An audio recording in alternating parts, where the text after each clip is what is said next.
Quadratic equation exercise 4.4 जो कि quadratic equation की लास्ट एक्सरसाइज है, जो बेसिकली बेस्ड है नेचर ऑफ रूट्स।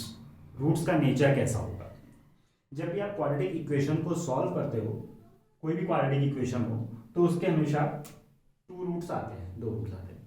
अब वो दो रूट कैसे हों, ठीक है, मतलब एक जैसे मान लीजिए एक 4 है, एक -7 है, तो ये दो रूट्स हो गए 4 एंड -7।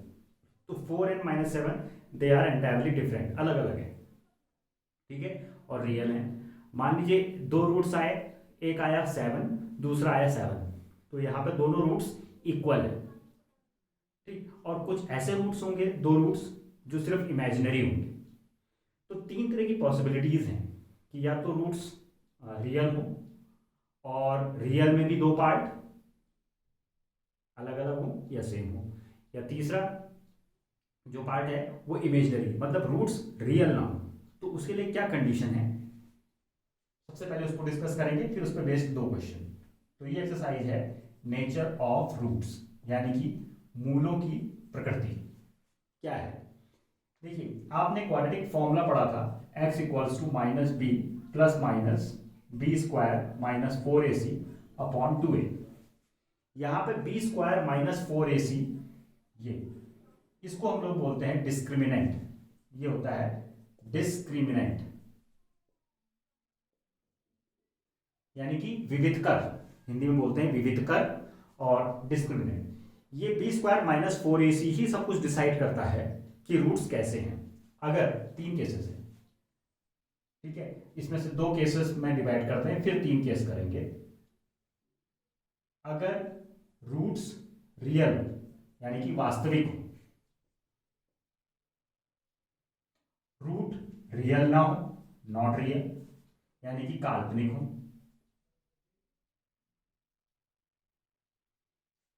इमेजिनरी हो, काल्पनिक हो, तो क्या कंडीशन है दोनों के लिए। रियल में भी दो पार्ट्स हुए कि अगर B square minus 4ac positive आता है, पॉजिटिव मीन्स जीरो से बड़ा, बी स्क्वायर माइनस 4c आप निकालेंगे और वो जीरो से बड़ा होना चाहिए, तब तो रूट्स जो होंगे वो डिस्टिंक्ट रूट्स, यानी कि दोनों अलग अलग होंगे। डिस्टिंक्ट मीन्स अलग अलग, ठीक है। और अगर B square minus 4ac zero आता है तो रूट्स इक्वल होंगे, इक्वल रूट्स, ठीक है। और अगर नॉट रियल तो रूट्स जो होंगे आपके वो काल्पनिक होंगे, रूट्स आर इमेजिनरी। कब होंगे, जब बी स्क्वायर माइनस 4ac ये निगेटिव आ जाए, माइनस इसका वैल्यू आ रहा है -8 -7 -25 -32 लाइक दिस, ठीक है। इसका वैल्यू आएगा 73 44, सब पॉजिटिव आंसर आएंगे, ये जीरो के इक्वल। तो ये जो आपका नेचर ऑफ रूट है ये डिसाइड करेगा, मतलब ये डिस्क्रिमिनेंट डिसाइड करेगा कि उसका नेचर कैसा है, रियल है या नॉट रियल यानी इमेजिनरी है। ओके, तो चलिए इसको आप नोट कर लीजिए। उसके बाद हम लोग क्वेश्चन नंबर 1 और क्वेश्चन नंबर 2 स्टार्ट करते हैं। Okay, alright. तो आपने कुल मिलाकर के नेचर ऑफ रूट में क्या ध्यान रखना है, नेचर ऑफ रूट में हमें ध्यान रखना है कि बी स्क्वायर माइनस 4ac का जो वैल्यू है, बी स्क्वायर माइनस 4ac का वैल्यू पॉजिटिव है, जीरो है या निगेटिव है, ठीक है। अगर ये होगा, ये दोनों होंगे तो रियल, और ये होगा तो इमेजिनरी या नॉट नॉट रियल, ठीक है। चलिए क्वेश्चन नंबर 1 करते हैं, समझ में आ गया मेरे कहने का मतलब क्या है। उसने कहा है कि नेचर ऑफ रूट पता लगाइए, अगर है रियल रूट, अगर रियल रूट है तो उनको निकालो भी भाई।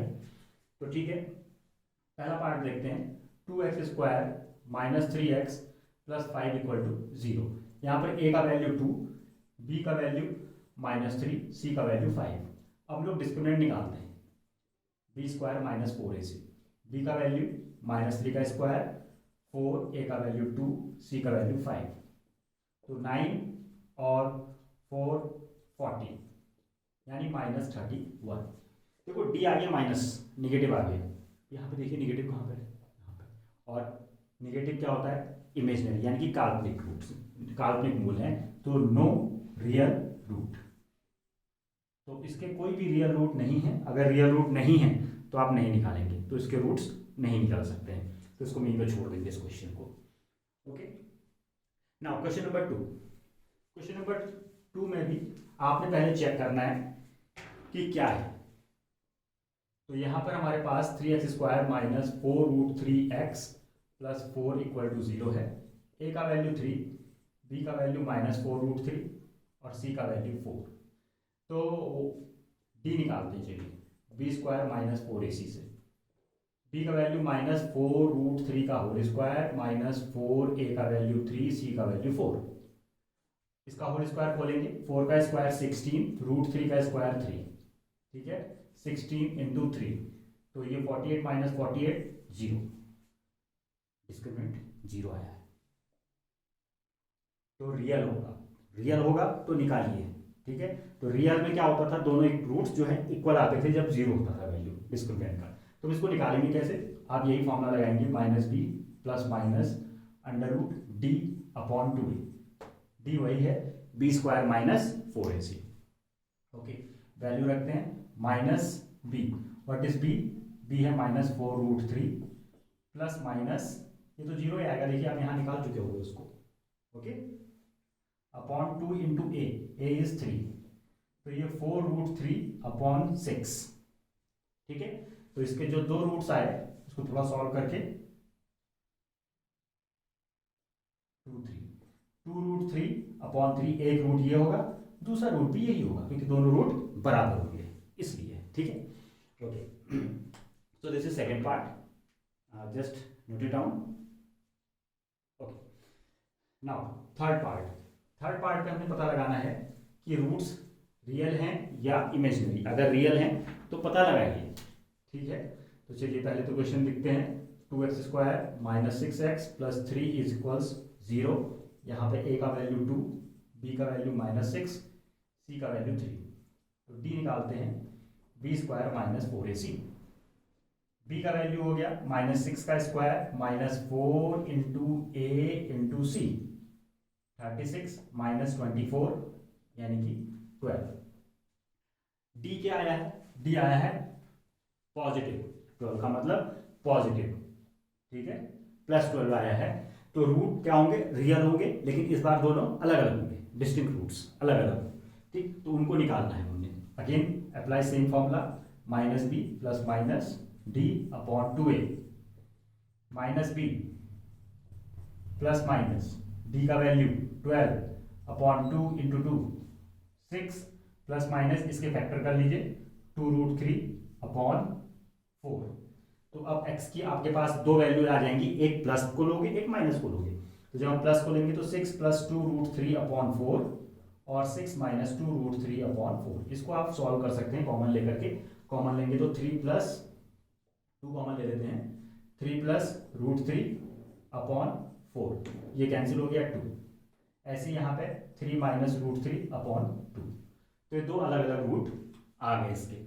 तो ये क्वेश्चन है, और ये एक एक या दो दो नंबर के लिए इंपॉर्टेंट है एक्सरसाइज।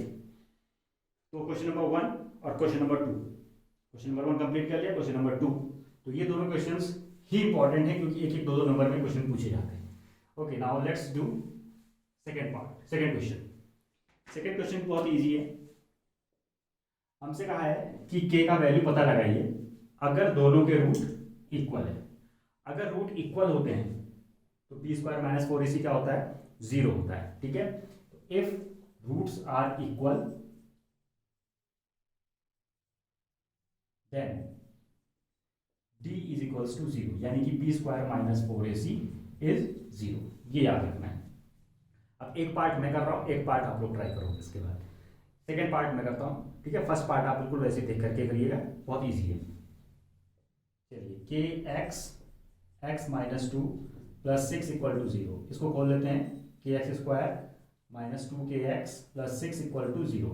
यहाँ पर a का वैल्यू है k, b का वैल्यू है माइनस 2k और c का वैल्यू है 6। तो b² minus 4ac equal to 0 में हम लोग ये वैल्यू रखेंगे, b का वैल्यू माइनस 2 का होल स्क्वायर माइनस 4, a का वैल्यू k, सी का value 6, 4k into 6, 4k common ले लेते हैं तो यहाँ बचेगा k minus 6 is equal to 0। अब यहाँ से k की देखिए दो वैल्यू जा रही है, या तो आप 4k इक्वल टू 0 रखिए और k माइनस 6 इक्वल टू 0 रखिए। जब 4k 0 रखेंगे तो 0/4 यानी k का वैल्यू 0, और यहाँ k इक्वल टू 0 प्लस 6 यानी k का वैल्यू 6 आ जाएगा। तो इसी तरीके से आप फर्स्ट पार्ट करेंगे। Okay, thank you.